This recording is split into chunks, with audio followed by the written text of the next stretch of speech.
الله الرحمن الرحيم أم حسبت أن أصحاب الكهف والرقيم كانوا من آياتنا عجبا. درود بھیجے گا محمد و آل محمد صلی علی محمد.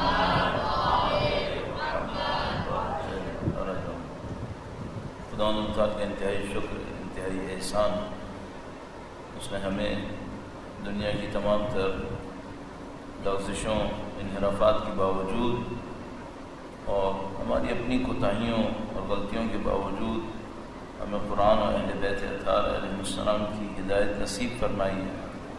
خدا کا شکر ہے اس نے ہمیں سید الشہداء کا غم نصیب کیا، اس عزاداری پر بیٹھنے کی سعادت نصیب کی خدا تعالیٰ.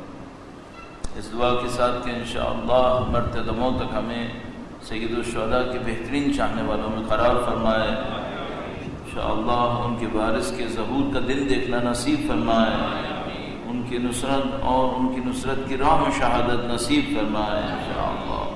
امام کے حضور ادائی احترام، عرض تسلیت اور نظر لطف کے حصول کے لیے درود بھیجے محمد و آل محمد صلی علی محمد آل محمد وعجل فرجهم. خدا تعالیٰ نے اپنے دین کے ذریعے سے انسانوں کو بہت واضح کر کے بیان کیا کہ ان کا زندگی میں اس دنیا میں آنے کا مقصد کیا ہے، وہ کیا حاصل کر سکتے ہیں، کہاں تک پہنچ سکتے ہیں. گویا خدا تعالیٰ نے ہمیں ایک مقابلے کے اندر بھیجا ہے، مختلف صلاحیتوں کے ساتھ، مختلف توانائیوں کے ساتھ، رنگ اور نسل، زبان، عمر، قبیلوں، مختلف صلاحیتوں کے فرق کے ساتھ خدا تعالیٰ نے ایک میدان کے اندر بھیجا. مقابلہ وہاں نہیں ہے جہاں دنیا کر رہی ہے. دنیا پیسے کا مقابلہ کر رہی ہے، دنیا شہرت کا مقابلہ کر رہی ہے. دنیا میں جو چیزیں اہم ہیں وہ یہ کہ کس کا قبیلہ کیا ہے، کس کی قوم کیا ہے، کس کے پاس کتنے وسائل ہیں. اس مقابلے میں خدا نے ہمیں نہیں بھیجا ہے. قرآن کریم نے کم از کم 2 آیات کے اندر مقابلے کا تصور دیا ہے. فرمایا سابق الخیرات فاستبقوا الخیرات، فرمایا نیکیوں میں دوڑ لگاؤ. اگر تمہیں مقابلہ کرنا ہے تو کس چیز کا مقابلہ کرو؟ مقابلہ کرو نیکی کا. کسی ایسی چیز کا مقابلہ کرو جس نے باقی رہنا ہے. اگر انسان مثلا اس بات کا مقابلہ کرے کہ اس زمین کے اوپر اس کے گھر کتنے ہیں، اس نے خود یہاں باقی رہنا ہے؟ نہیں. ان گھروں نے باقی رہنا ہے؟ بالکل نہیں. اس زمین نے باقی رہنا ہے؟ اس نے بھی نہیں باقی رہنا. تو پھر اس کا مقابلہ کیا فائدہ دے گا اس کو مرنے کے بعد؟ یہ چند دن اس مقابلے کے اندر سمجھے گا میں جیت رہا ہوں، میں جیت رہا ہوں. جب سمجھ رہا ہوگا میں جیت چکا، کچھ عرصے کے بعد اس کا سانس اکھڑے گا اور معاملہ ختم ہو گیا. اب اس جیت اور اب اس ہار سے اس کو کیا ملا؟ کچھ بھی نہیں. خدا تعالیٰ فرماتا ہے ایسے مقابلے میں کیوں جا رہے ہو جس سے تمہیں کچھ نصیب نہیں ہوگا. اور مثلا امام نے نہج البلاغہ میں ایک خطبے میں فرمایا کہ جو دنیا ہے اس کی 2 صفتیں بیان کی. فرمایا یہ حائل ہے، یہ مفارق ہے. حائل ہے، رکاوٹ ہے. تو مثلا انسان سمجھتا رہتا ہے کہ میں حاصل کر رہا ہوں، میں کہیں پہنچ رہا ہوں. یہ دنیا حائل ہوتی ہے، اس کو دیکھنے نہیں دیتی کہ یہ کہاں پہنچ رہا ہے انسان اپنے خواب و خیال کے اندر.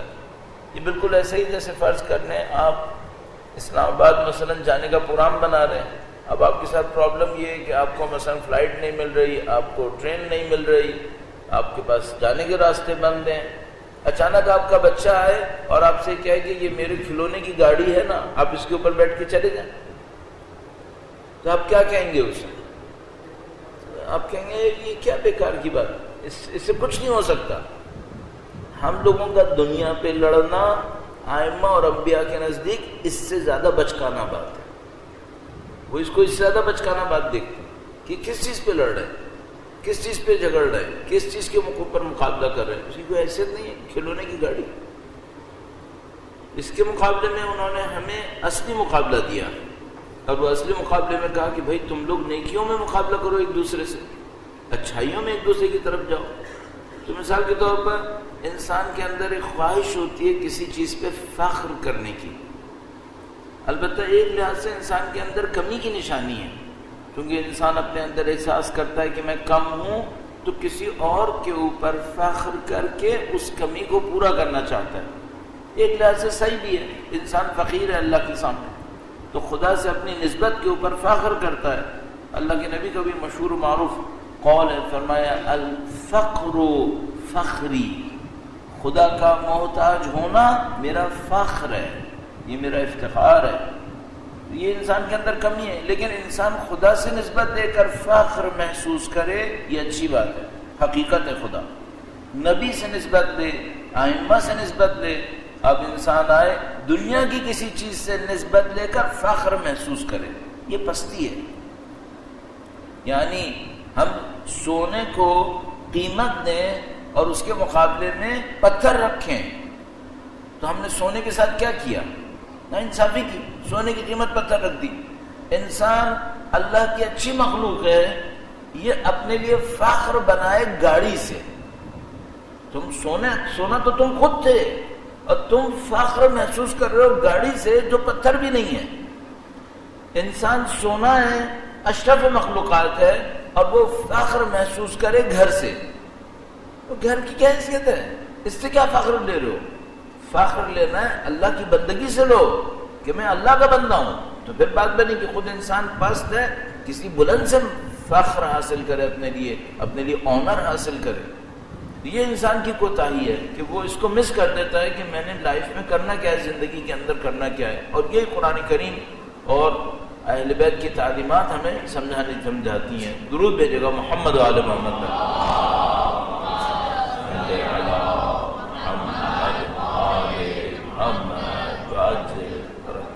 اس دوران میں جب ہم یہ سمجھ جاتے ہیں کہ بھئی ہمیں کسی مقصد سے بھیجا ہے، ہمیں کچھ حاصل کرنا ہے، تو یہاں پہ تربیت کا عنصر آتا ہے کہ بھئی ہم پہلے سے تو وہ حاصل نہیں کیے ہوئے جس کے لیے خدا نے ہمیں بھیجا ہے، تو ہمیں تیاری کرنی پڑے گی، ہمیں اپنی تربیت کرنی پڑے گی۔ اس تربیت میں کچھ اچھی چیزوں کو اپنے اندر لانا ہوگا اور کچھ بری چیزوں کو اپنے اندر سے نکالنا ہوگا۔ اور اس کو بیان کرتے ہوئے ہم نے عرض کیا کہ بھئی یہ تربیت کئی مرحلوں میں ہوتی ہے۔ کچھ چیزیں بالکل سادہ ہوتی ہیں، ایک بچہ نماز پڑھ رہا ہے یا نہیں پڑھ رہا، بہت سادہ ہے، اوپر سے دیکھ کے پتہ چل جائے گا، انسان کو خود اپنے بارے میں دیکھ کے پتہ چل جائے گا بھئی میں نے 5 وقت کی نماز پڑھی یا نہیں پڑھی، سادہ ہے۔ ایک دفعہ وہ یہ سوچتا ہے کہ یہ جو نماز پڑھی اس کے اندر تفکر، تعقل، اللہ کی یاد تھی یا نہیں تھی، ہاں یہ تھوڑا سا مشکل کام ہو گیا، یہ تھوڑا مشکل کام ہو گیا کہ مثلا اس نے 5 منٹ نماز پڑھی، کتنی دیر خدا کو سوچا، کتنی دیر اللہ کے حضور کو کہ وہ خدا کے سامنے حاضر ہوا ہے اس کو احساس کیا، یہ تھوڑا مشکل کام ہے۔ ایک اور مشکل کام ہے، وہ کیا ہے؟ اس نماز کے پیچھے بندگی آئی یا نہیں آئی، فکر بندگی کہ میں اللہ کا بندہ ہوں، بحول اللہ کے اندر ہے، سجدے کے اندر ہے، رکوع کے اندر ہے، قیام کے اندر ہے، قیامت کی فکر۔ پوری نماز قیامت کی تیاری ہے۔ بیان کرتے ہیں، کہتے ہیں آپ جب کھڑے ہوئے ہیں قیام کے لیے تو آپ یہ سوچ کر کھڑے ہوں جیسے خدا کے سامنے کھڑے ہیں قیامت کے دن، قیامت کی تیاری کروا رہی ہے نماز ہمیں۔ تو اب یہ تیسرا مرحلہ ہو گیا، اس کو کر لیں تو پھر یہ بات آتی ہے کہ چلو 5 وقت کی نماز پڑھ لی، میں نے توجہ بھی دے دی، بندگی کا تصور میرے اندر آیا، قیامت کی یاد میرے اندر آئی، اب اس کے پیچھے اس کے نتیجے میں جو اخلاق بننا چاہیے تھا میرے اندر وہ بنا یا نہیں بنا، یہ چوتھا لیول ہو گیا۔ اب جب میں بندہ خدا ہوں تو کیا دوسرے بندوں کی میں بے احترامی کروں گا؟ نہیں، اس سے ایک اخلاق بنتا ہے۔ بس جب وہ بندگی میرے اندر آئے گی خدا کی تو پھر ایک تیسری چوتھی چیز مجھے خود بخود حاصل ہو جائے گی، وہ میرے اخلاق ہے۔ اور اس کو میں نے آپ کی خدمت میں عرض کیا کہ اس کو ہمیں بہت مشکل سے جا کر ڈھونڈنا ہوگا۔ اب اس کی نشاندہی کیسے ہوتی ہے؟ اہل بیت نے اس کے اوپر رہنمائی فرمائی ہے کہ اس کی نشاندہی کیسے ہوتی ہے۔ کل آپ کی خدمت میں ایک حدیث عرض کی تھی، روایت عرض کی تھی کہ امام نے فرمایا تھا کہ ضمیر چھپا ہوا وہ ہے جو سر وہ ہے جو انسان نے اپنے اندر چھپا کے رکھا ہے، اور خفی کیا ہے؟ خفی وہ ہے جو چھپا کے رکھا تھا خود بھی بھول گیا ہے، خود بھی بھلا چکا ہے، تو وہ بار بار تاکید کرتے ہیں کہ اندر کچھ چھپا ہوا ہے۔ یہ جو اندر چھپا ہوا ہے یہ ظاہر کہاں پہ ہوتا ہے؟ اور روایت عرض کی تھی آپ کی خدمت میں، گفتگو میں کہیں نہ کہیں ظاہر ہوتا ہے، چہرے کے اوپر کہیں نہ کہیں ظاہر ہوتا ہے۔ اب ایک پوائنٹ اور ہے جو انہوں نے ارشاد فرمایا ہے، بہت خوبصورت ایک نصیحت امام سے نقل ہوئی ہے ایک معاملے کو بیان کرنے کے لیے۔ پہلے وہ مقدمتاً تھوڑا سا عرض کرتا ہوں آپ کی خدمت میں، درود بھیجے گا محمد و آل محمد صلی علی محمد محمد وعجل فرج۔ چند سال پہلے مجھے اپنے ذہن میں سوچتے سوچتے یہ بات سمجھ میں آئی، اور ظاہر بہت ساری چیزوں نے مدد دی ہوگی اس کو سمجھنے میں خود کہاں سے سمجھ سکتا ہوں، کسی اور کی مدد بھی ہوئی ہوگی۔ اور کیا سمجھ میں آیا کہ جو انسان کے پاس سب سے قیمتی چیز ہے عاقبت کو دیکھتے ہوئے، آخرت کو دیکھتے ہوئے، جو انسان کو سب سے زیادہ بندگی میں مدد دے وہ کیا ہے؟ تو مجھے سمجھ میں آیا کہ انسان کی عادتیں اگر اچھی ہوں تو زندگی آسان ہے، اور عادتیں بری ہوں عذاب ہو گیا، پھر عذاب ہو گیا۔ یہ جو انسان کی عادتیں ہیں یہ اس کے اندر کے ضمیر کی نشاندہی کر دیتی ہے۔ اب وہ زبان سے کہتا ہے یہ میں غلط آدمی نہیں ہوں لیکن میری عادت غلط پڑ گئی ہے۔ بھائی اگر اندر غلط نہیں ہوتا تو یہ غلط عادت کیوں پڑ گئی ہے؟ غلط عادت کچھ نہ کچھ تو بتا رہی ہے کہ اندر کچھ ہے غلط، ورنہ ہی غلط عادت نہیں پڑھنی چاہیے۔ عادت پڑھنے کا مطلب کیا ہے؟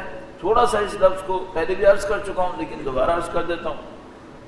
عادت کا مطلب ایسا کام ہوتا ہے جس کو انسان کرنے کے لیے ارادہ بھی نہیں کرتا، خود سے ہو جاتا ہے، خود سے ہو جاتا ہے۔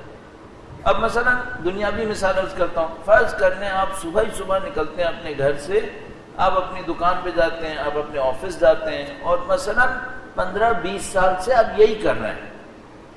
اب جب آپ گھر سے نکلے، گاڑی میں بیٹھے، کہیں اور نہیں جانا ہے آپ نے، تو آپ کا ذہن آپ کو کہاں لے کے جائے گا؟ اسی آفس، اسی دکان۔ راستہ طے کریں گے دماغ میں بیٹھتے ہی کہ بھئی مجھے کہاں جانا ہے آج، میپ پہ دیکھوں؟ نہیں، آپ کا دماغ آٹو کے اوپر چلے گا، وہیں پہنچا دے گا۔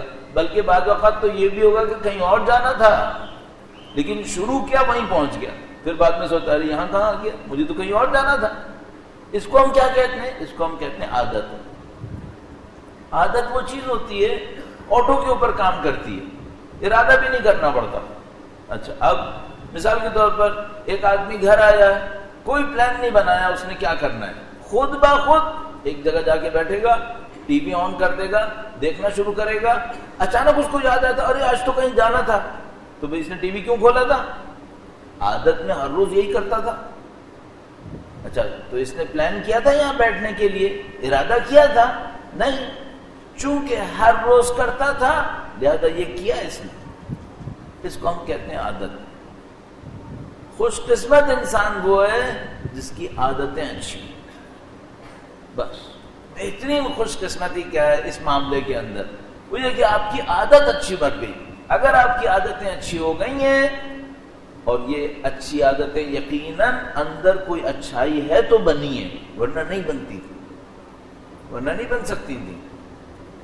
وہ جو اچھی عادتیں آپ کی بنی ہیں یہ آپ کا ایک سرمایہ بن جاتا ہے، اور یہ آپ کے بہت کام آتا ہے۔ ایک دو مثالیں عرض کرتا ہوں، درود بھیجے گا محمد وآل محمد صلی علی محمد وآل محمد وعجل فرج۔ البتہ ایک پوائنٹ اور عرض کرتا چلوں کہ ایک دفعہ اچھے کام کی عادت بن جاتی ہے، نیت ذہن سے نکل جاتی ہے، یہ اچھا نہیں ہے، یہ اچھا نہیں ہے۔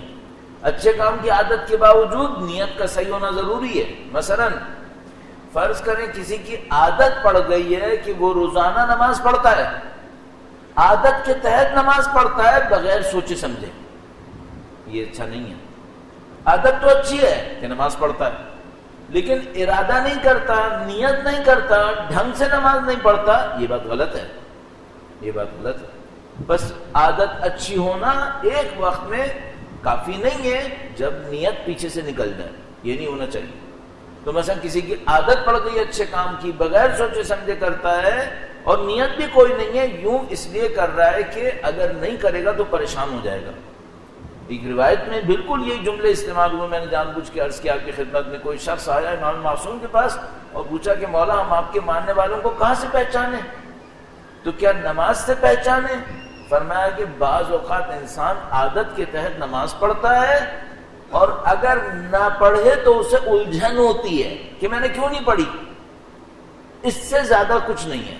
عرب ممالک آپ نے بعض دیکھے ہوں گے جہاں لوگ عادت کے تحت نماز پڑھ رہے ہوتے ہیں، اس میں سوچتے نہیں ہیں، سمجھتے نہیں ہیں، تفکر نہیں ہے، کردار پہ اثر نہیں پڑ رہا ہے، بس پڑھے جا رہے ہیں۔ یہ کوئی کام کی عادت نہیں ہوئی، پھر یہ تو اور نقصان دہ بن سکتی ہے۔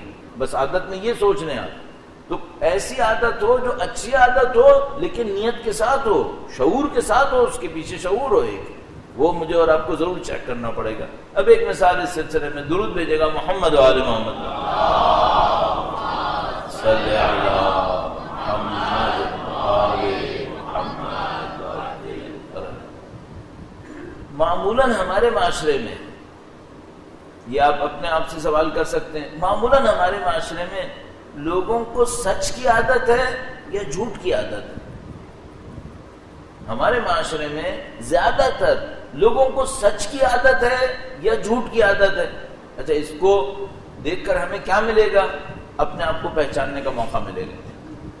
مثلا اگر کسی سے کوئی بات پوچھی جاتی ہے تو پہلی چیز جو وہ بولنا چاہتا ہے وہ ہے جو اس کے اندر ہے، یا نہیں وہ کوئی ایسی چیز بولنا چاہتا ہے جو حقیقت نہیں ہے؟ یہ دیکھنا پڑے گا۔ اس سے مجھے سمجھ میں آئے گا میری عادت کیا ہے۔ مثلا چھوٹی چھوٹی باتوں سے ہم دیکھ سکتے ہیں، بہت زیادہ یہ مثال دیتا ہوں تو لوگ شاید تھک نہ گئے ہوں کہ کہیں کیوں اتنی زیادہ یہ باتیں بولتا ہوں۔ ڈرائیونگ کرتے ہوئے ایک جگہ پہ کوئی پوچھتا ہے کہاں پہنچے، بولتا ہے یہاں پہنچا، ابھی پہنچا نہیں تھا۔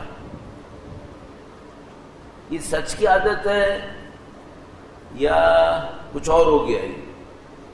تھوڑی سی گڑبڑ، شاید نہ کہوں جھوٹ ہے، کم سے کم اتنا کہوں گا یہ آدمی دقیق نہیں ہے، باریک بین نہیں ہے، تھوڑا سا مسامحہ کرتا ہے۔ اس کو جھوٹ سے بچانے کے لیے مسامحہ کا لفظ میں استعمال کروں گا۔ سہل انگاری کرتا ہے، چیزوں کو تھوڑا لائٹ لیتا ہے، ابھی چوراہے تک نہیں پہنچا، کہتا ہے میں چوراہے تک پہنچ گیا۔ اس معاملے میں تو چل جائے گا، لیکن اندر کی ایک خبر ابھی بھی مل رہی ہے۔ وہ اندر کی کیا خبر مل رہی ہے، اس کی بات کا اعتبار کرنا مشکل ہے۔ کل یہ آدمی مجھ سے آ کر کہنا اس آدمی نے یہ کہا، مجھے فوراً پلس مائنس کرنا پڑے گا۔ کیوں؟ چونکہ یہ راستہ بتانے میں بھی خود پلس مائنس کر رہا تھا، تو یہ بات میں بھی پلس مائنس کرے گا۔ اب بعض لوگ تو ایسے ہوتے ہیں جیسے آپ ان کا عدد سنتے ہیں نا، وہ کہتے ہیں مثلا 500 آدمی آئے تھے، تو انسان کا ذہن کہتا ہے 300 تو ویسے ہی تقسیم کر لو اسے، کیونکہ یہ 3 سے ضرب کر کے ہی بولتا ہے ہمیشہ۔ تو یہ بندہ کیا ہے، اس بندے کی بات کا کوئی اعتبار نہیں ہے، یہ ہمیشہ آگے کر کے بولے گا۔ مثلا کچھ لوگوں کو آپ نے دیکھا ہوگا آپ کی زندگی میں، یقیناً اطراف میں ہوں گے، بس ہم لوگ دوسروں کو دیکھتے ہیں، اپنے آپ کو نہیں دیکھتے۔ ممکن ہے ہم ہی ہوں وہ کہ جب ان سے کوئی بات کریں تو ایسا اس کو موت دکھائیں گے کہ ٹھیک ٹھاک صحیح حال کا آدمی پریشان ہو جائے بیچارہ۔ ہر چیز کو کمپلیکیٹڈ کر کے بتانا، ہر چیز کو پیچیدہ کر کے مشکل کر کے بتانا، عادت پڑ جاتی ہے لوگوں کی۔ ان عادتوں کو اگر کوئی غور کرے، یہ اندر کی خبر دیتی ہے۔ چند روایات بہت خوبصورت آج میں دیکھ رہا تھا، آپ لوگوں کی خاطر، چونکہ آپ میں سے کوئی دعا کرے گا تو میرے کام آئے گی، پھر میں مجبور ہوں گا کہ دیکھوں، اسی لیے میں آپ سے عرض کرتا ہوں آپ لوگ دعا کریں کہ آپ کو مجلس میں اچھا میٹیریل ملے، تو اس سے کیا ہوگا کہ خدا مجھے توفیق دے گا انشاءاللہ کہ میں بھی کوشش کروں گا اور پھر کچھ چیزیں اور مفید ملیں گی۔ تو آج میں ایک کتاب دیکھ رہا تھا، اس میں 2-3 روایتیں ملی مجھے، میں آپ کی خدمت میں 1-2 روایتیں عرض کرتا ہوں۔ درود بھیجے گا محمد و آل محمد پر۔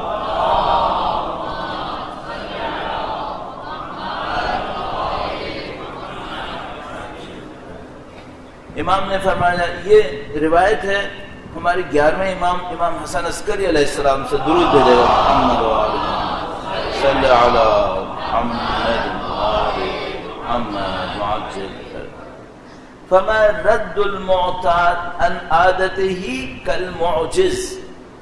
ایک کسی کی عادت پڑ جائے اس کو عادت سے ہٹانا ایسے ہی ہے جیسے دنیا میں کوئی معجزہ ہو گیا. غلط عادت پڑ گئی، اب اس کو غلط عادت سے ہٹانا معجزے کی طرح مشکل ہے، بہت مشکل کام. آپ اور میں ہمیشہ ایک بات دیکھتے رہیں، ہمارے بچوں کو بھی اور ہمیں بھی غلط عادت نہ پڑے. ایک آدھ دفعہ غلطی کر لی، پریشانی کی بات ہے، لیکن اتنا مسئلہ نہیں ہے. لیکن غلطی بار بار ہو رہی ہے، اس کا مطلب یہ کہ عادت میں تبدیل ہونے والی ہے. اور آپ اور میں اپنی تربیت کو تو سب سے پہلے رکھیں تو اپنے اوپر سب سے زیادہ گرفت کریں. کہاں وہ غلطی ہے جو ہم بار بار کر رہے ہیں؟ مثلا اول وقت نماز پڑھنی چاہیے، ایز پر روٹین دیر کرتا ہوں. اس کا مطلب کیا ہے؟ اس کا مطلب ہے مجھے نماز دیر سے پڑھنے کی عادت پڑ گئی ہے. یہ بہت خطرناک ہو گیا. یہ میں نے صرف ایک مکروہ کی مثال دی جو بہت خطرناک ہو جائے گا. کیوں؟ ایسا نہ ہو کہ میں نماز کو کم اہمیت دینے والا انسان بن چکا ہوں. اس کے اثرات بہت خراب ہیں. تو عادت کے بننے سے پہلے آدمی ہوشیار ہو جائے اور اپنے اندر ڈھونڈے کہ میرے ساتھ یہ کیوں ہو رہا ہے. میں نے بتایا کہ ہر عادت اندر کی ایک خبر دے رہی ہوتی ہے. امام نے فرمایا رد المعتاد عن عادتہ کالمعجز، یہ ایک معجزے کی طرح ہوتا ہے. ایک اور روایت میں امام نے عادت کے اثرات کو بیان کیا ہے. ذرا سا ایک پہلے اس میں 2-3 جملوں میں مقدمہ عرض کرتا ہوں. روایت ہے امام دوم امام حسن مجتبیٰ علیہ السلام سے، محمد آل محمد وعجل. کچھ عادتیں ایسی ہوتی ہیں جو ظاہر ہوتی ہیں، لوگوں کے سامنے ہوتی ہیں. ان میں انسان بہت زیادہ ڈنڈی نہیں مار سکتا، بہت خرابی نہیں کر سکتا. کیوں؟ لوگوں کی نظروں میں گر جائے گا. البتہ بعض اوقات عادت اتنی خراب ہو جاتی ہے کہ انسان اس کی وجہ سے نظروں میں گر بھی رہا ہوتا ہے، پھر بھی چھوڑ نہیں پاتا، پھر بھی نہیں چھوڑ پاتا. مثلا میں نے بتایا اگر کسی کو جھوٹ کی عادت ہو گئی، سب سمجھ جائیں گے کہ یہ جھوٹا ہے، نظروں میں گرے گا. کیسے نظروں میں گرے گا؟ لوگ اس کی بات کو اہمیت دینا بند کر دیں گے. لوگ سمجھ جائیں گے یہ ایسے ہی بولتا رہتا ہے. ایک آدمی مثلا خدا نہ کرے نعوذ باللہ دعوے بڑے بڑے کرتا ہے، یہ کر دوں گا وہ کر دوں گا. اب جب اس کی عادت پڑ جاتی ہے نا ان دعووں کی، لوگ سمجھ جاتے ہیں یہ فضول آدمی ہے، الٹے سیدھے دعوے کرتا رہتا ہے، کرنے کرانے والا نہیں ہے. بعض اوقات ایسا ہوتا ہے، یہ بھی خطرناک ہے، لیکن اس میں ایک اچھی بات ہے، لوگوں کے سامنے ہے. اب ایک اور خطرناک عادت ہے. وہ خطرناک عادت کیا ہے؟ وہ عادت وہ ہے جو چھپا کے کی جاتی ہے. اوپر سے لوگوں کو پتہ ہی نہیں ہے، اندر سے بندے میں ایک خراب عادت ہے. یہ انتہائی خطرناک ہے. ایک اس میں دیکھنے میں اس میں ایک اچھائی ہے. وہ کیا؟ وہ خطرناک عادت جو اس کو لگی ہوئی ہے لوگوں کو نظر نہیں آ رہی، لیکن ایک بہت بری بات ہے، لوگوں کو تو نظر نہیں آ رہی لیکن خدا کو تو نظر آ رہی ہے. اب اثر کیا ہوگا؟ امام نے روایت میں ایسی عادت کا نتیجہ بتایا ہے. اگر کسی انسان کو ایسی عادت ہو جو دیکھنے میں نہیں آتی ہے، مخفی ہے، چھپی ہوئی ہے، اگر کسی کو ایسی عادت ہو تو کیا ہوگا؟ قول دیکھیے، فرمایا العادات قاہرات، یہ جو عادتیں ہوتی ہیں یہ حاکم ہو جاتی ہیں، یہ حکومت کرتی ہیں انسان کے اوپر. فَمَنْ اعْتَادَ شَيْئًا فِي سِرِّهِ وَخَلَوَاتِهِ فَزَحَهُ فِي عَلَانِيَتِهِ وَعِنْدَ الْمَلَأِ. یہ عادتیں حاکم ہو جاتی ہیں. اگر انسان کو تنہائی میں چھپے ہوئے میں کسی بری عادت کی لت لگ گئی ہے، یہ چھپا نہیں رہے گا، یہ اس کو امام نے فرمایا رسوا کرے گی لوگوں کے سامنے. یہ ہمیشہ چھپی نہیں رہے گی. کسی نہ کسی موقع پر یہ بری عادت جو اس کو چھپے ہوئے کی لگی ہے لوگوں کے سامنے رسوا کرے گی. امام فرما رہے ہیں کہ چھپی نہیں رہے گی، ظاہر ہوگی. کیوں ظاہر ہوگی؟ کل امام کا قول ذہن میں رکھیے گا. امام نے فرمایا تھا جو کچھ ضمیر کے اندر ہوتا ہے وہ فلتات لسان ہی وہ صفحات وجہ ہی، زبان بے ارادہ چلنے میں اور چہرے کے رنگوں کے بدلنے میں کہیں نہ کہیں نظر آئے گا۔ اب امام دوم فرما رہے ہیں کہ اگر کسی کو ایسی عادت پڑ گئی ہے جس کا ظہور لوگوں کے سامنے نہیں ہے، وہ چھپی ہوئی ہے، لیکن کب تک چھپے گی؟ یہ بری عادت انسان کو رسوا کروائے گی۔ امام نے جو لفظ استعمال کیا ہے، میں کوشش کر رہا ہوں اس کا اردو میں ترجمہ جو میں کر سکتا ہوں، فضحہ، ایسی رسوائی ہے جو لوگوں کے سامنے کھل جاتی ہے۔ فرمایا یہ لوگوں کو انسان کو رسوا کروا دے گی لوگوں کے سامنے۔ کہاں پر؟ فی علانیتہ وعند الملا۔ کیوں ایسا ہو رہا ہے؟ اس کو رسوائی کیوں مل رہی ہے؟ رسوائی اس لیے مل رہی ہے کہ اس نے خدا کی ستاریت کا خیال نہیں رکھا۔ اس کو خدا نے ستاریت میں رکھا تھا، اپنی پناہ میں رکھا تھا، چھپا کے رکھا تھا کہ اگر ایک دفعہ گناہ کرے تو رسوائی نہ آئے، 2 دفعہ گناہ کرے رسوائی نہ آئے۔ اس نے بری عادت کو اختیار کر لیا چھپا کر، اور یہ سمجھ رہا ہے اب کچھ نہیں ہونے والا۔ ایک موقع آتا ہے جب خدا کی ستاریت ختم ہو جاتی ہے۔ جب خدا کی ستاریت ختم ہوتی ہے اب رسوائی شروع ہوتی ہے۔ یہ مختلف روایات میں اہل بیت نے فرمایا کہ دیکھو ایسے گناہوں سے ڈرو جس کا شاہد قاضی ہے، جس کا شاہد قاضی ہے، خود خدا قاضی ہے، حکم کرنے والا ہے، وہی شاہد ہے۔ ایسے گناہوں سے ڈرو، یعنی کون سے گناہ؟ وہ گناہ جو خلوتوں میں انجام پاتے، ان گناہوں سے ڈرو، کیونکہ خدا جب حکم کرے گا تو رسوائی آئے گی، پھر تم سنبھال نہیں پاؤ گے اس کو۔ یہ انتہائی اہم پوائنٹ ہو گیا تربیت کے اندر کہ بھائی انسان کو خدا نہ کرے اگر ایسی عادت ہے تو وہ اس عادت کو تبدیل کرے جو رسوائی لا سکتی ہے اس کے لیے۔ اب دیکھیے یہ کلام ہے معصوم کا کلام، میں اور آپ کوئی بات کہیں نا تو اس میں ساری دنیا کا حق ہے کہ وہ کہے کہ بھائی تمہاری باتیں پوری ہو یا نہ ہو، یہ بات تو صحیح ہے۔ غیر معصوم کی بات میں تو یہی ہوتا ہے۔ معصوم کے کلام میں 2 آپشن نہیں ہوتے، ایک ہوتا ہے۔ کیوں؟ کیونکہ کلام حق ہوتا ہے، اس میں باطل آ نہیں سکتا۔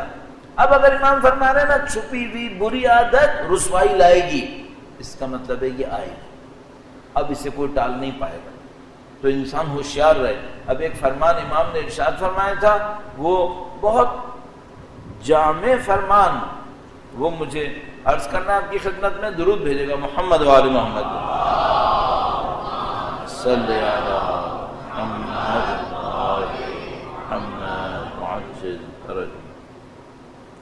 مولانا امیر المومنین سے روایت ہے، ایک بار پھر درود بھیجے گا محمد و آل محمد صلی علی محمد۔ امام نے فرمایا ذللوا انفسکم بترک العادات، اپنے نفس کو، ویسے تو ذللوا کا مطلب ہوگا کہ اس کو حقیر کرو، حقیر کرو، یعنی مطلب کیا ہے؟ مطلب یہ کہ اس کو پریس کرو، اس کو کنٹرول میں لے کر آؤ۔ کسی جانور کو جب کنٹرول میں کر لیتے ہیں تو اس کے لیے یہ لفظ استعمال کرتے ہیں۔ ایک ہوتا ہے نا گھوڑا جو سواری نہیں کرنے دیتا، پھر ایک گھوڑا ہوتا ہے جس کو سواری کے لیے تیار کر لیا جاتا ہے، تو اس کے لیے یہ لفظ استعمال ہوتا ہے۔ فرمایا ذللوا انفسکم، تمہارا نفس ایسے جانور کی طرح بن گیا ہے جو مہار نہیں ہوتا ہے، اس کو مہار کرو بترک العادات، اپنی غلط عادتوں کو ترک کر کے، غلط عادتوں کو ترک کر کے اس کو مہار کرو۔ اور فرمایا قودوہا الی فعل الخیرات، آپ کسی جانور کی مہار پکڑ کے اس کو یوں لے کر چلیں، اس کو کہتے ہیں لے کے چلنا، اسے قودو کہتے ہیں۔ اپنے نفس کو لے کر چلو اچھی عادتوں کو انجام دینے میں، بس نفس کو کنٹرول کر لو بری عادتوں کو ترک کر کے، اور نفس کو لے کے چلو، کھینچ چلو اس کو کس کی طرف؟ فعل الخیرات، فعل الطاعات، اطاعتوں کو انجام دینے پر۔ اور ایک جملہ اگلا ہے بہت امپورٹنٹ، فرمایا حملوا بہا اعباء المغارم۔ اگر آپ کے ذہن میں ہو کچھ عرصے پہلے، چند سال پہلے یہ بات کہیں پہ ہم نے عرض کی تھی اس جیسی روایت سے سیکھتے ہوئے کہ مثلا اگر آپ کو کوئی بری عادت ترک کرنی ہے تو آپ کیا کریں؟ کیا کریں آپ اس کے لیے؟ آپ اپنی عادت کو ٹارگٹ کریں کہ اس کو میں نے ترک کرنا ہے، اگر میں نے انجام دیا تو میں فلاں نیک کام اتنی دفعہ کروں گا، کیا کریں؟ ایک ٹائپ کا اس کے اوپر جرمانہ لگا دیں. جرمانہ لگا دیں. جرمانہ پیسے کا نہ لگائیں، جرمانہ لگائیں عبادت کا. کہ مثلا خدا نہ کرے نعوذ باللہ تعالیٰ کسی کی کوئی غلط عادت ہے اور اس کو پتا ہے کہ بھائی میں ہفتے میں 3 دن میں 4 دن میں ایک دفعہ یہ غلط عادت مجھ سے صادر ہو جاتی ہے، سرزد ہوتی ہے، اس پہ جرمانہ لگائیں. اگر میں نے کیا مثلا تو میں اگلے دن روزہ رکھوں گا. اگر میں نے کیا تو مثلا 10 رکعت نماز 2 کر کے 2 رکعت کر کے استغفار کی پڑھوں گا. کوئی جرمانہ لگاؤ. یہ بہت پرانا ایک طریقہ ہے علم اخلاق کے اندر کہ اپنے نفس کو کنٹرول کرنے کے لیے اس کے اوپر کچھ سختی بڑھائی جاتی ہے، کچھ سختی ڈالی جاتی ہے. مثلا جن لوگوں کو بعض اوقات بہت تیز غصہ آ جاتا ہے، آپ سے باہر ہو جاتے ہیں، نہیں معلوم گالیاں بکنا شروع کر دیتے ہیں، اگر ان کو کنٹرول کرنا ہے تو کیا کرتے ہیں؟ بعض اوقات وہ یہ کرتے ہیں، کہتے ہیں کہ اگر ہمیں ایسا غصہ آیا کہ ہم کنٹرول سے باہر ہو گئے تو مثال کے طور پر اسی دن فرض کریں مثلا 10 رکعت نماز پڑھیں گے. اچھا اس سے کیا ہوتا ہے؟ نفس کو جب آپ اس بات کے اوپر لے کر آتے ہیں کہ بھئی مجھے اس کا جرمانہ دینا ہے اور وہ جرمانہ مثلا میں نے عبادات سے دینا ہے، تو پھر نفس کے اندر تھوڑا سا کنٹرول بڑھتا ہے. ایک تو ان عبادتوں کا اثر پڑتا ہے، آپ نے 10 رکعت نماز پڑھی، ظاہر ہے یہ اللہ کی بندگی کی، اس کا ایک اثر پڑے گا. دوسرا یہ کہ شیطان کے بہکامے میں بھی آپ کے سامنے ایک رکاوٹ بنتی ہے. تو امام نے فرمایا حملوا بها اعباء المغارم، اپنے نفس کے اوپر تحمیل کرو، امپوز کرو کہ وہ جرمانے کو ادا کرے. اور یہاں سے وہ اخلاق کی ترکیب نکلتی ہے کہ امام نے فرمایا تھا کہ اپنے نفس کے اوپر جرمانے کی ادائیگی کی عادت ڈالو. اس کو کون جرمانہ ادا کرے؟ اچھا اب ممکن ہے کوئی یہ کہے کہ بھئی یہ تو میرے ہاتھ میں دوں یا نہ دوں. ہاں تمہارے ہاتھ میں، لیکن تم اپنے نفس کے اوپر بوجھ بناؤ، اس بوجھ کو خود بناؤ تاکہ اس کام کو کرے اور اصلاح کا موقع ملے. فرمایا حلوا بها بفعل المکارم وصونوها عن دنس المعاصم، تم اس کو پاکیزہ بناؤ اپنے نفس کو مکارم کو انجام دے کر. مکارم کسے کہتے ہیں؟ اخلاق میں کوئی بہت برتر کام ہو، اعلیٰ کام ہو، اسے مکارم کہتے ہیں. امام نے فرمایا تم چاہتے ہو اپنے نفس کو، جیسے کوئی اپنے آپ کو خوبصورت بناتا ہے تو تم خوبصورت بناؤ اپنے آپ کو. کس طرح خوبصورت بناؤ؟ واجبات پہ مت رکو، تھوڑا سا بڑھ کے کرو، تھوڑا سا بڑھ کے کرو. ایک مثال عرض کرتا ہوں آپ کی خدمت میں، درود بھیجے گا محمد و آل محمد صلی علی آل محمد وعجل الفرج. قرآن کریم نے اللہ کی اوصاف کو بیان کیا ہے، اس میں ہم سب جانتے ہیں اور ہم دعا کے اندر اس کو دہراتے ہیں. خدا ان مثال سے کہتے ہیں مثلا ربنا عاملنا بفضلک یا کریم، اے خدایا ہم سے اپنے فضل و کرم کا معاملہ کر اور ہم سے عدل کا معاملہ نہ کر. عدل کیا ہے؟ عدل یہ ہے کہ یہ کام کرو گے یہ اس کا انعام، یہ غلط کرو گے یہ اس کی سزا، ختم معاملہ. فضل کیا ہے؟ چھوٹا سا کیا تھا، انعام خدا نے زیادہ دے دیا. گناہ تو کیا تھا، تھوڑی سی معافی مانگی، بخش دیا. اس کو فضل کہتے ہیں. خدا ہم سے فضل و کرم کا معاملہ کرتا ہے، خدا ہم سے عدل کا معاملہ نہیں کرتا. اگر عدل کا معاملہ کرے ہم سب لوگ ختم ہو چکے ہوں گے، ہم سب لوگ اپنے گناہوں کی زد میں آ کے ختم ہو چکے ہوں گے. یہ جو خدا ہم سے چاہتا ہے، ہم سے معاملہ کرتا ہے فضل کا، ہم سے بھی یہی چاہتا ہے، ہم سے بھی یہی چاہتا ہے. قرآن کریم فرماتا ہے وَلَا تَنْسَوُا الْفَضْلَ بَيْنَكُمْ، تم لوگ اپنے درمیان فضیلت کو مت بھلاؤ، فضیلت کا معاملہ کرو. اچھا فضیلت کا معاملہ کیسا ہے؟ ایک مثال عرض کرتا ہوں. مثلا میں نے، کسی نے مجھ سے قرض لیا، فرض کر لیں بھائی اس نے قرض لیا اور یہ کہا کہ بھائی اگر میں نے آپ کو 1 تاریخ تک پیسہ دے دیا تو پیسہ دے دیا، معاملہ ختم. اگر میں نے 1 تاریخ کو پیسہ نہیں دیا تو آپ مثلا میری گاڑی لے سکتے ہیں. مثلا دنیا میں ایسے ہوتے ہیں، لوگ کر ڈالتے ہیں معاملہ. البتہ میں کیوں اپنے آپ کو بیچ میں لاؤں اس معاملے کی، کسی نے کسی کے ساتھ کیا ہو بھائی، میں کیوں اس میں آؤں. تو کسی نے معاملہ کیا کہ بھائی میں اگر تم سے 1 تاریخ کو قرض واپس کر سکا تو کر سکا، ورنہ تم میری مثلا گاڑی لے لینا.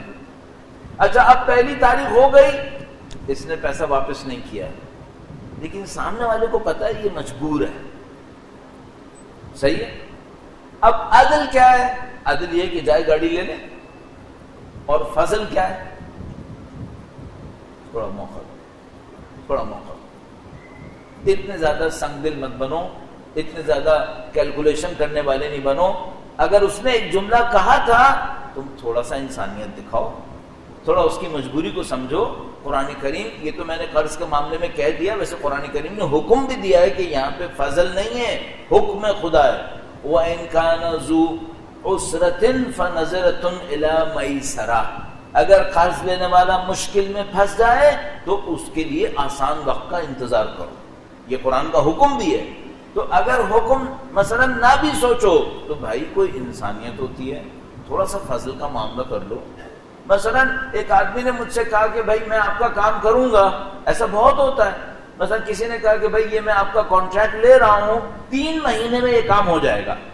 اچھا میں بھی کانٹریکٹ دیتا ہوں لوگوں کو کبھی کبھی کام کاج پہ، جب بھی مجھے کوئی کانٹریکٹ کہتا ہے نا یہ 4 مہینے میں ہو جائے گا، تو میں اپنے دماغ میں 6-8 مہینے تو سوچ ہی لیتا ہوں۔ مجھے پتا ہے بھائی یہ پاکستان ہے، یہاں پہ اسٹرائک ہوگی، یہاں پہ لائٹ جائے گی، یہاں پہ پانی نہیں آئے گا، یہاں پہ لیبر بھاگے گا، یہاں پہ کچھ ہو جائے گا، کچھ نہیں ہوا تو کراچی جیسے شہر میں بارش بھی ہو گئی تو مسئلہ خراب ہو جائے گا۔ تو جناب علی وہ میں پہلے سے ہی سوچ کے بیٹھتا ہوں کہ بھائی یہ کانٹریکٹر 4 مہینے بول رہا ہے نا، 8 تو لگائے گا ہی لگائے گا۔ اچھا آپ فرض کریں کوئی نیا بندہ تھا، اس نے کانٹریکٹ کیا، اس نے کہا میں 4 مہینے میں کروں تو کروں، اور اگر 4 مہینے میں نہ ہو تو جتنا کام ہوا ہے اس کے پیسے بھی میں آپ کو دے کے چلا جاؤں گا۔ اچھا اب میں کیا کروں؟ نعوذ باللہ تعالی، میں اس کے کام میں اور روڑے اٹکاؤں تاکہ 4 مہینے پورے ہو جائیں اور میں اس کا پیسہ کھا کے بھاگ جاؤں۔ کراچی میں ایک بلڈر ہے، اس نے ایسا کام بہت کیے ہیں، اس نے بہت کیے ہیں۔ یہ انسانیت ہے؟ نہیں، یہ دھوکے بازی ہے۔ اگر میں روڑے نہیں بھی اٹکاؤں نا تب بھی انسانیت نہیں ہے کہ 4 مہینے کے بعد میں اس سے کہوں کہ بیٹا اب تم سارا پیسہ مجھے دو اور جاؤ۔ کیوں؟ تھوڑا سا خیال کرو، تھوڑا سا اس کا بھی خیال کرو، لحاظ کرو۔ اس نے اگر کوئی غلطی کی تھی، تمہارے ساتھ بے ایمانی کی تھی تو بات علیحدہ، لیکن اگر اس نے بے ایمانی نہیں کی تھی، اپنی کوشش کی تھی، تھوڑا سا فضل دکھاؤ، تھوڑا سا لطف دکھاؤ اس کے ساتھ، تھوڑا سا جگہ دو اسے، ٹھیک ہے؟ یہ خدا اس طرح چاہتا ہے ہم سے، وَلَا تَنْسَوُا الْفَضْلَ بَيْنَكُمْ، اپنے درمیان فضل و کرم کو مت بھلاؤ۔ تو یہ فضل کا معاملہ۔ ایک بار پھر درود بھیجے گا محمد و آل محمد۔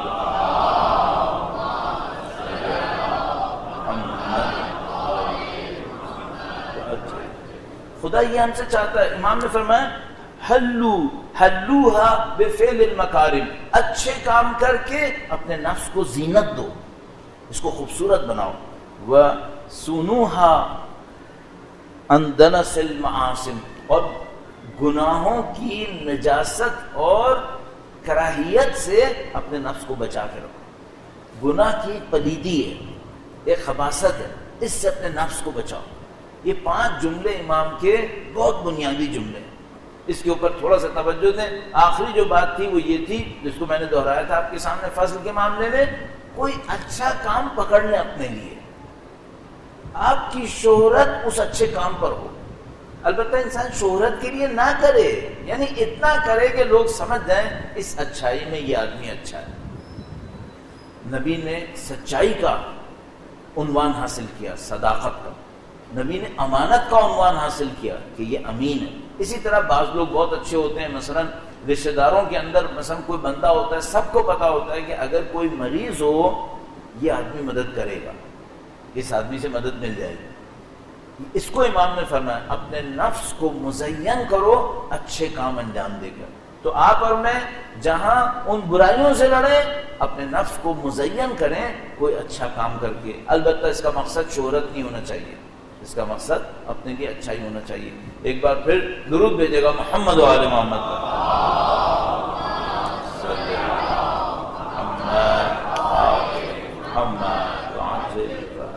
اور اس اعتبار سے ہم دیکھیں تو اہل بیت ان اچھائیوں کا مکمل پیکر، مجسم پیکر تھے۔ کوئی اچھائی آپ کو دنیا میں ایسی نہیں نظر آئے گی جس کی انتہا اور عروج اہل بیت اطہار علیہ السلام کے اندر نہ ہو۔ آپ سخاوت کا نام لیں، بخشنے کا معاملہ لیں، مدد کرنے کا معاملہ لیں، قربانی کا کہیں، ایثار کا کہیں، جانبازی کہیں، شجاعت کہیں، جو اچھائی آپ اٹھا کے دیکھیں گے اس خاندان کے اندر اس کی عظمت آپ کو نظر آئے گی۔ اب یہ انسان تعجب سے دیکھتا ہے کہ جس خاندان میں اتنی عظمتیں تھیں اس خاندان کے دشمن لوگ کیوں ہوئے، اور وجہ سمجھ میں آتی ہے۔ یہ اتنی اچھائی تھی کہ اس کے مقابلے میں جو شیطان کی راہ میں آگے بڑھ چکے تھے وہ کبھی اس کے دوست ہو ہی نہیں سکتے تھے، وہ دشمنی کے سوا کچھ نہیں کر سکتے تھے۔ اب مجھے اور آپ کو یہ دیکھنا پڑے گا کہ بھئی ہم اہل بیت کے مکارم میں ان کے ساتھ ہیں یا ان کے ساتھ نہیں ہیں۔ مکارم میں ان کا ساتھ ہیں، اچھائیوں میں ان کا ساتھ ہیں، فضل و کرم میں ان کا ساتھ ہیں۔ جب ایسا ہوگا تو کیا ہوگا؟ خود بخود خداوند متعال ہمیں شفاعت نصیب کرے۔ جو دنیا میں اہل بیت کے ساتھ اعمال میں چلنے کی کوشش کرے گا اس کی قبر اور آخرت کو تو خدا خود بخود اہل بیت کے ساتھ کر دے گا، خود بخود شفاعت مل جائے گی۔ کیوں شفاعت ملے گی؟ کیونکہ اس نے دنیا میں اپنے اعمال کے ذریعے سے اہل بیت کی ہمراہی کی تھی۔ یہ ہمارا اور آپ کا کام ہو، اور الحمدللہ رب العالمین خدا متعال نے آپ کو اور ہمیں اہل بیت سے مشابہت کرنے کا ایک بہت ذریعہ ان مجالس کے ذریعے سے دیا۔ اللہم صلی علی محمد آل محمد وعجل۔ ان مجالس کے ذریعے سے خود بخود ہمیں اور آپ کو ایک وسیلہ ملا، اور وہ یہ کہ ہم ان کی خوشی میں خوش اور ان کے غم میں غمگین ہوں۔ الحمدللہ رب العالمین خدا متعال نے ہمیں ایک ایسا عمل دیا جس پر قطعاً ہمارے پاس دلیل ہے، ہم سب مانتے ہیں کہ یہ وہ عمل ہے جو وقت کے امام صبح شام انجام دیتے ہیں، صبح شام انجام۔ زیارت ناہیہ کے اندر وقت کے امام اپنے جد امجد کو خطاب کر کے کہتے ہیں کہ اے میرے جد امجد، میں صبح شام آپ کی یاد میں خون کے آنسو ہوتا ہوں۔ تو بیان کرتے ہیں عرفاء علماء کہتے ہیں کہ اگر کوئی شخص وقت کے امام کے ہمراہ چلنا چاہتا ہے تو کاموں میں سے ایک کام یہ کر سکتا ہے کہ صبح شام امام حسین کا ذکر کرے، سید الشہداء کا ذکر کرے۔ اب ممکن ہے کہ کوئی مجھ سے پوچھے یا میں اپنے آپ سے پوچھوں کہ بھائی میں صبح شام کیسے یہ ذکر کر سکتا ہوں؟ شام کو فرض کریں مجالس ہوں گی تو ایام اعضاء میں ہوں گی، غیر ایام اعضاء میں شاید مجالس نہ ہوں، صبح کو شاید مجالس نہ ہوں، تو میں اس کو ایک سادہ سا بیان عرض کروں گا۔ سادہ سا ایک کام کر لو۔ کیا کام کر لو؟ جب بھی پانی پینے لگو امام حسین کو یاد کرو۔ کبھی بھی پانی پی رہے ہو اپنی مجلس خود بناؤ، اپنے مسائل خود پڑھ لیا کرو۔ باہر ہو تو جمع ہو، جلوس میں آؤ، مجلس میں آؤ، لیکن گھر میں بھی مجلس کر سکتے ہو۔ وہ کیسے؟ بس ذرا سا کبھی تمہیں پیاس لگی ہو اور پانی پینے جاؤ تو اس گلاس کو اٹھاؤ اور یاد کرو اے مولا آپ کے سوکھے لبوں کو میرا سلام۔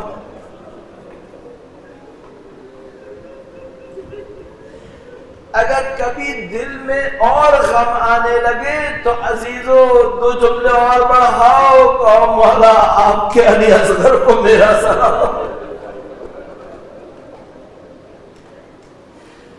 ہر وقت مجلس کی جا سکتی ہے دوستو۔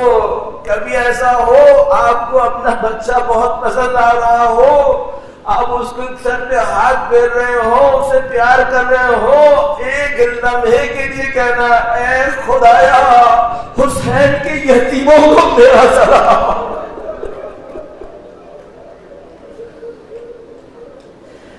امام حسین کے یتیموں کو میرا سلام۔ عزیزو آج ہی روایت دیکھ رہا تھا، روایت میں امام فرماتے ہیں کہ اپنے گھر والوں کے لیے کبھی تحفہ لے کر جاؤ، اپنے بچوں کے لیے کبھی تحفہ لے کے جاؤ تو کہا پہلے بچیوں کو دینا، پہلے بچیوں کو تحفہ دینا۔ کیوں؟ امام نے ہمیشہ یتیموں کی پرواہ کی اور یتیموں میں بچیوں کا خاص خیال رکھتے تھے۔ ہمارے پاس روایت ہے جب مسلم بن عقیل، حضرت مسلم بن عقیل کی شہادت کی خبر پہنچی تو حضرت مسلم بن عقیل کی بچی کو اپنے پاس بلایا اور ان کے سر پہ ہاتھ پھیرا، ان کے کان میں شاید بالیاں بھی لٹکائیں۔ جب بچی نے یہ دیکھا تو کہا کیا میرا باپ مارا گیا ہے؟ لوگوں نے پوچھا تم نے یہ کیوں سوچا؟ کہا یہ جس طرح آج امام مجھے پیار کر رہے ہیں یہ ایسے یتیموں کو پیار کرتے ہیں۔ عزیزو یہ بات ہوئی ذی الحجہ کی، 1 مہینے کے بعد حسین کی بچیاں ہوں گی، شام قریبہ اور تماشے لگ رہے ہوں گے، کانوں سے بالیاں چھن رہی ہوں گی اور بچیاں کہتی ہوں گی ہمارا باپ تو یتیموں سے ایسے نہیں